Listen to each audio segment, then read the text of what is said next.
Now, you may need to go to school to learn some of the things that you will need to learn. Interact with other people of faith to equip you along the way. But all we're really doing is stirring up the things that are already inside you. I mean, if you can't sing, have mercy. Right? I mean, we all sing together, but let Arnold hold the mic. Right? Nothing wrong with us singing. Sing as loud as you like, but please, some of us should be forbidden to hold a mic. I tell you, it's suffering for Jesus. You know? You go to some of these KTV joints, I tell you, talk about illusion. You find a lot of it there in those karaoke bars and stuff. See, but you do have talent. Now, look at what Jesus said. Okay, look at this. He said, Luke 4:18 and 19, "The Spirit of the Lord is upon me, because He has anointed me to preach the gospel to the poor, sent me to heal the brokenhearted, proclaim liberty to the captives, recover the sight to the blind, set at liberty those who are oppressed, and to proclaim the acceptable year of the Lord." See, that's His calling. That's what He was called to do. So He was equipped for this. He was equipped to do this. He was also called to go on the cross. He was equipped for that. He was called to lead a sinless life. He was equipped for that. Otherwise, He would have failed. See, everything that God tells you to do, you have what it takes. Don't believe the lie, "I can't do this." My Bible says, "I can do all things through Christ who gives me strength." See? So you can do it. Tell your neighbor right now, "I can do this." You know, sometimes you just need to remind ourselves of that, you know? We just need to remind ourselves. Sometimes I find myself doing something, I find it to be a little challenging, a little difficult. I just remind myself, "I can do this, I can do this, I can do this." And with all of my experience and years of preaching, often, and I kid you not, often I'm waiting at the sidelines and I'm nervous. I still get nervous. And I just remind myself, "Lord, we can do this. Help me, we can do this." And I just remind myself, especially if I'm expected to preach in Tagalog. Now that is a real challenge. But you know what? I'm in the Philippines. I'm in the Philippines. I mean, people respond to Tagalog better than English. Well, in Metro Manila, it's not so difficult. But when I go to other provinces, you know, especially Southern Tagalog and stuff like that, they want English. I spend a lot of time in Bulacan. They want Tagalog. Sorry, they want Tagalog.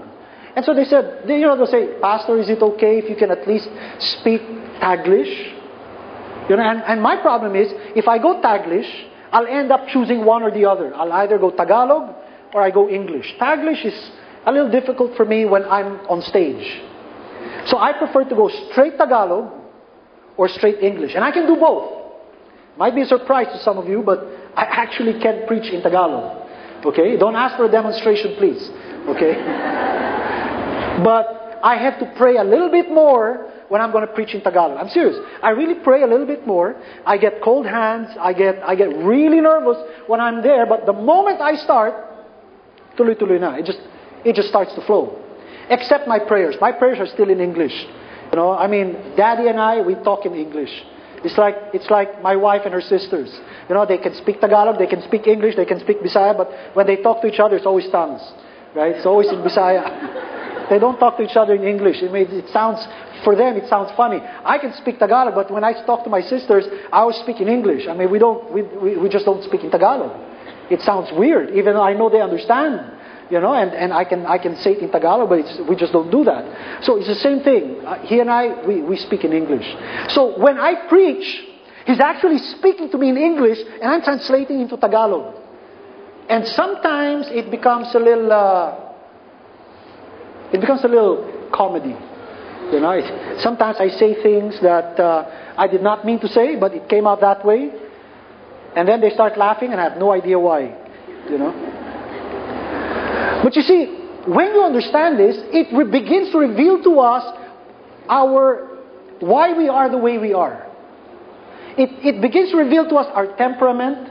Some people, for example, are more people-oriented. You know? I grew up always shy. I was always shy. See, I was never a people person. In fact, not just shy, I was afraid of people. Because of the way I grew up, getting beaten up all the time, I became afraid of people. And for me to be a pastor and not loving people, it's like, why be a pastor in the first place? But God called me to be a pastor, so He needed to change that. He needed to make me enjoy people. He needed to make me want to be with people. I felt people, the more people there were, the more tired I get. Talking to people was tiring for me. See? But that needed to change. So the fact that He called me to be a pastor means I had the gift to enjoy people inside. It just needed to come out. Now the devil, see, part of the work of the devil is to make me think I don't like people. But that was a lie. That was a lie. So part of the work of Jesus is to destroy that lie of the devil that I was believing as truth. I saw it as being shy. But I'm not really shy. I'm not. You can't be shy and be up here. See? You'll have a lousy pastor if that's the case. So, I had to understand that, yes, I can do this. I can do this. I have it within me. I can do this. Now, God wanted me to get married. I wasn't sure if I could be a good husband at that time to whomever I would marry. I didn't know who at that time, but I was afraid I would be unfaithful to my wife because I was always unfaithful to all the girls I had before. Now that sounds like a song that should have been sung on my wedding day. But that was one of my fears. What if I get bored with my wife after 1 month or 2? See? When we celebrated our first anniversary, I was so happy. Really, because we went 1 year. That was the longest. 1 year. We're going 19. Same wife. And I'm not bored with her. You know? So it explains why we are. Some people love to be with people, others don't. Others don't hate people, they just don't like to be with people. That's why, they tend to be, they tend to work and get jobs that don't really deal with too many people. See? And there's nothing wrong with that. Nothing wrong at all. Some people are just, we need accountants. They don't always talk to people. But if they're the type that likes to talk to people, they're not going to do their job well. So you've got all kinds. You have certain... some people, for example, are more risk averse. They don't like taking risks. They like to play it safe. See? Some people are more open to change, for example. They love change. They like change. It's not difficult for them. Some people like the familiar. They're not very adventurous, whether you're talking about food. They like to order the same food in that restaurant every single time. You know, some people are like that, right? Nothing wrong with that. When they go there, they're always ordering tapsilog. They go tapsilog pa rin, tapsilog pa rin. You know?